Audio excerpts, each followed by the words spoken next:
বিপদ মাতিছে মহানগৰীৰ পাহাৰৰ বাসিন্দালৈ যিকোনো মুহূৰ্তত সংঘটিত হ'ব পাৰে ভূমিস্খলন 17খন পাহাৰৰ 366টা স্থান স্পৰ্শকাতৰ হিচাপে চিনাক্ত কৰিছে মহানগৰ প্ৰশাসনে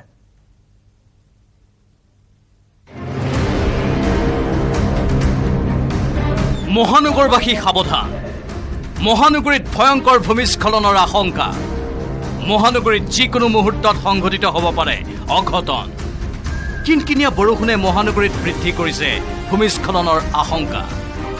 আগন্তুক 5 দিনলৈকে ৰাজ্যৰ বিভিন্ন স্থানৰ লগতে গুৱাহাটী মহানগৰীতো বৰষুণৰ সম্ভাৱনা আৰু তেনে অৱস্থাত গুৱাহাটী মহানগৰীৰ এতিয়া ভূমিস্খলনৰ শংকাই দেখা দিছে কিয়নো সমগ্ৰ গুৱাহাটী মহানগৰীৰ 17খন পাহাৰৰ 366টা স্থান অতি স্পৰ্শকাতৰ ৰূপে বিবেচিত হৈছিল গতিকে তেনেকুৱা এই স্থানসমূহত এতিয়া প্ৰশাসনে আগতীয়াকৈ কি ব্যৱস্থা গ্ৰহণ কৰিব হেয়া হৈ পৰিছে লক্ষণীয়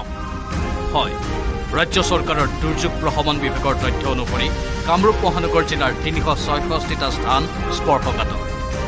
মুঠ 17খন পাহাৰৰ 366টা স্থানত যিকোনো মুহূৰ্তত সংঘটিত হ'ব পাৰে অঘটন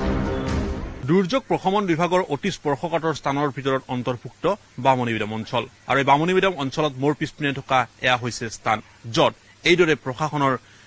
এফালে নিৰ্দেশ আৰু আনফালে দেখিবলৈ পোৱা গৈছে গৰাকীসমূহে কিদৰে প্লাষ্টিক এইদৰে মেৰিয়াই ধৰি ৰাখিছে মাটিসমূহ আৰু চলতে এইসমূহ স্থানতে যিকোনো মুহূৰ্ততে হয়তো সংঘটিত হ'ব পাৰে অঘটন ভালদৰে মন কৰক এই দৃশ্য কিমান ভয়াৱহ হ'ব পাৰে এই দৃশ্য কিমান সংকটজনকভাৱে প্লাষ্টিক মেৰিয়াই ৰখা হৈছে পাহাৰৰ ভূমিত ইয়া মাথোন এটা বা দুটা স্থানৰ দৃশ্য নহয় মহানগৰীৰ পাহাৰীয়া প্ৰায় অঞ্চলৰ একেই ভয়াৱহ দৃশ্য যিকোনো মুহূৰ্তত খহি আহিব পাৰে পাহাৰৰ অংশ অনিশ্চিত এক ভয়ংকৰ বিপদ সন্মুখত দেখিও সকলো নীৰৱ আনকি কামৰূপ মহানগৰ জিলা উপায়ুক্তৰ তৰফৰ পৰা দুৰ্যোগ প্ৰৱণ স্থানত এই পৰ্যন্ত নাই কোনো সাৱধানবাণী নাই কোনো বেনাৰ আনকি একেৰাহে কেইবাদিনো বৰষুণ দি থাকিলে স্পৰ্শকাতৰ স্থানত থকা আৱাসিক সুৰক্ষিত স্থানলৈ স্থানান্তৰ কৰাৰ দায়িত্ব প্ৰশাসনৰ